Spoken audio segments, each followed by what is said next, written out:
Hello guys, welcome po ulit dito sa ating kusina. Ngayon naman ay magpiprito tayo ng isang buong manok. Please keep on watching. Pinahiran ko siya guys ng mga sama-samang ingredients, yung turmeric powder, paprika, pamintang durog, tsaka garlic powder, tas konting asin. Ayan, ganon din po sa ating flour. Kung ano yung nilagay ko ingredients. 1 cup na harina, tapos half cup na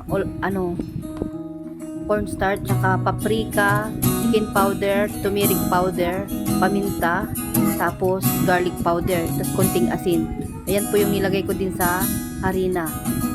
Ayan, kailangan makotid natin lahat yan para malutong na malutong yung ating chicken.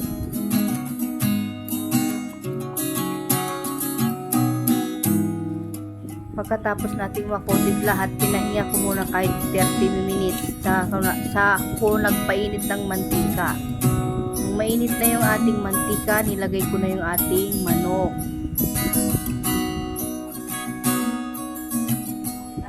Ayan, baliktarin ko muna siya guys para pantay-pantay yung pagkaluto niya at crispy.